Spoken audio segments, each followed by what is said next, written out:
Hi guys! Magluto pa tayo ng clam soup.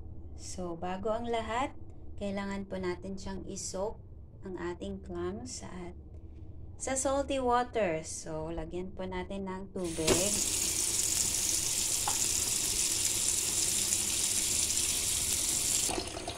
Ayan. Tapos, lagyan po natin ng 2 tablespoons of rock salt. Ayan.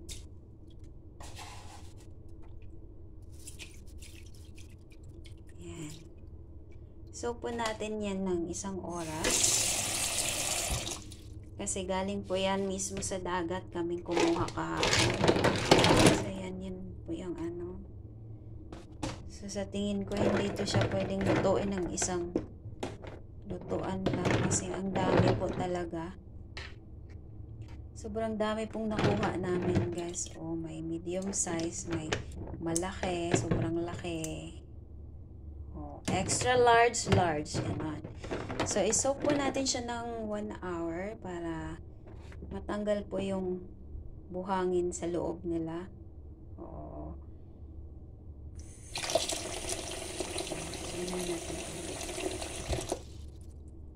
Iluwa po na nila yung buhangin sa loob, guys. Lalo kapag salty yung water na inano nyo sa kanila, ayan. Dinagdagan ko na kasi marami siya.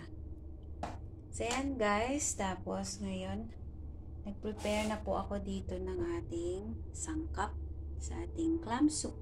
So, may kamatis tayo, sibuyas, may garlic, may ginger.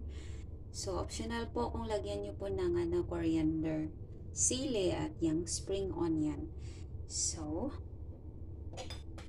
ready na din po ang ating kawali. Ay, kaserola pala.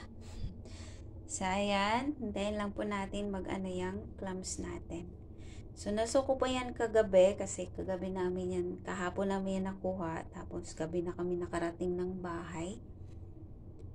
So, nasuko na siya. Ang dami pong buhangin na natanggal. Pero, kailangan pa nating makasiguro na wala na talagang buhangin. Baka may buhangin sa soup natin, no? So, ayan.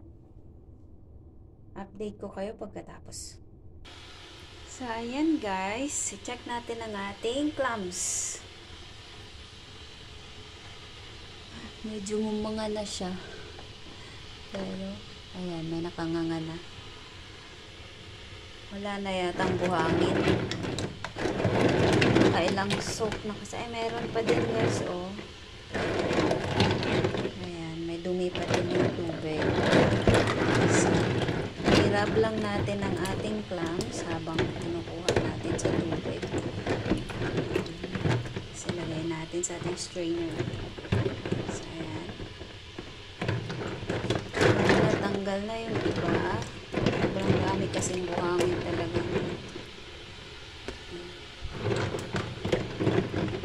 Kahapon ko lang din natutunan paano kumuha ng clams.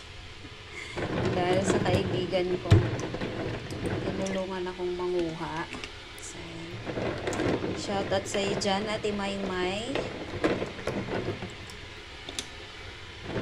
Sa aming isa pang kasama na si Ate Junie. Oo.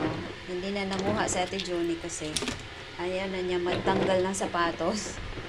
Galing kasi kami sa hiking. Pagod na yata yung paa niya. So, ganyan siya guys. Sobrang dami. Yung mga malalaki, tinola ko. Yung mga ganito yung iba. Gawin natin yung pasta vongole. Gagawa tayo ng pasta vongole guys. Abangan nyo sa vlog ko. So, ayan. Tira natin yung medyo mahiyain pang bumuka. Kasi yung mga buka na ano na sila, tetegi na sila very soon. Tegi agad. So, yan. Itira natin yung iba. Itinola natin kasi ako lang naman kakain, guys. So, yan na lang muna. So, yan sa ating pasta vongole. Sarap. Maliliit. Pwede yan sa pasta natin. So, ayan, itinula na natin yan. Are you ready? Let's go! So, ayan guys. Init na tayo ng tubig. Para dyan natin lutuin ang ating tinulang clams. Or tulya ba yan sa Tagalog? Ayan. Maglagay na tayo ng oil.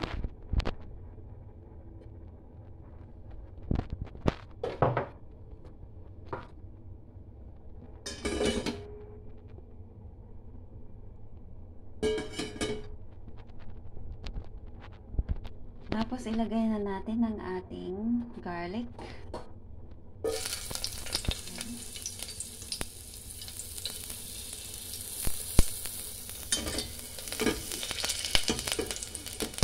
Ilagay na din natin ang ating sibuyas.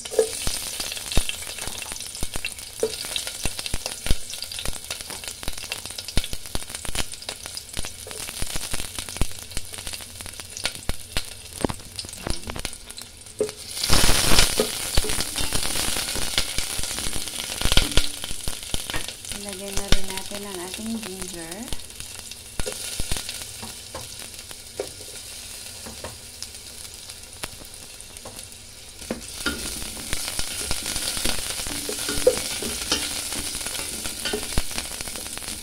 Bilis lang kasi yung mag-brown. Ang ginamit natin na pot is stainless. Pagkatapos, ilagay na din natin ang ating kamatis.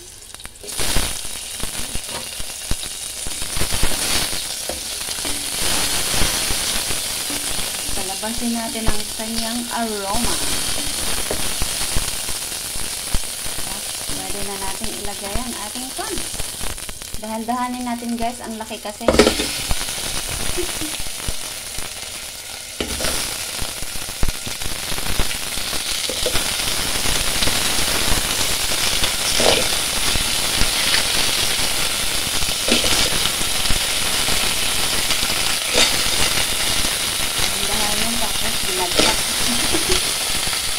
Ayan, tapos lagyan natin siya ng tubig.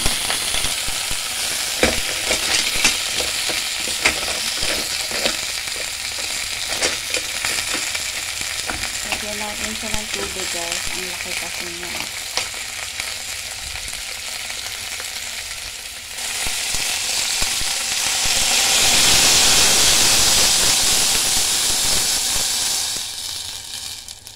Ayan.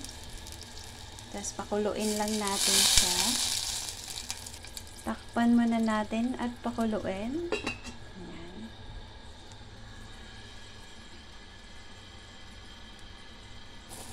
So ayan, kumulo na siya guys. At bukang-buka na po yung malaking clams natin.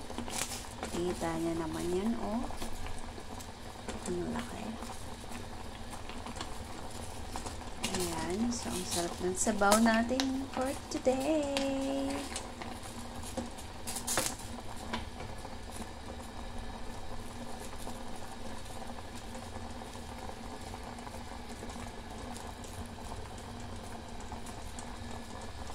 Ayan guys, ha. Kanya-kanya po tayo ng choice paano lutuin ang ating clam soup. Paano gumawa ng clam soup. Yung isa hindi pa bumukabay. It's a surprise. OMG.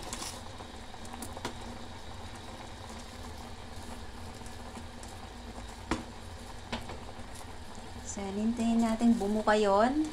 Kasi, malaki nga naman talaga siya. Ayan, buka na din yung isa. Ito na lang hinihintay ko. Hindi pa siya bumuka. Bumuka ka. Ano. Tsaka yung malaki, hindi pa din. OMG.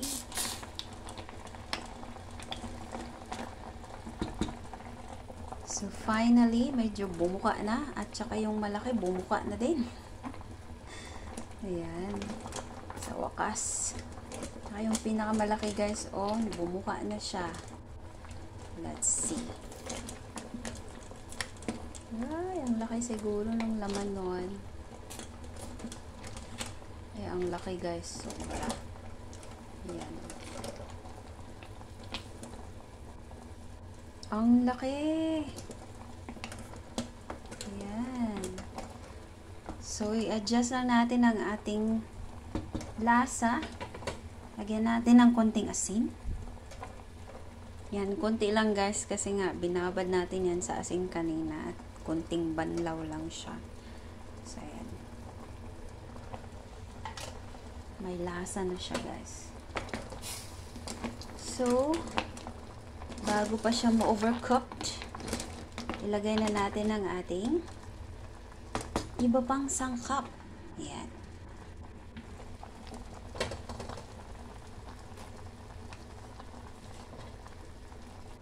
Ayan, coriander guys, at saka spring onion. It's up to you kung ano yung ilagay nyo sa soup nyo. Medyo nagustuhan ko na po kasi yung coriander. Dati ayaw ko sa lasa. Ngayon gustong gusto ko na siya guys. Na-adapt ko na yung taste ng Chinese. So, ito yung clam soup na Philippine style na may pagka Chinese style. Ganon. So, hanguin na natin nang makakain na tayo.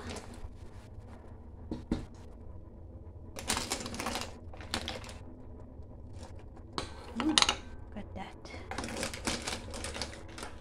Grabe ang laki.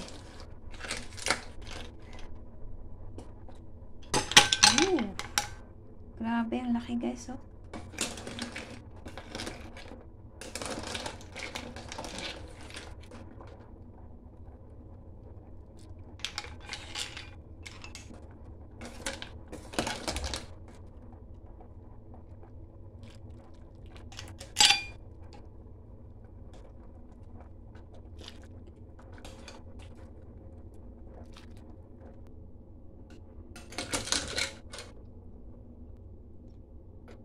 Ayan na guys, ang ating clam soup.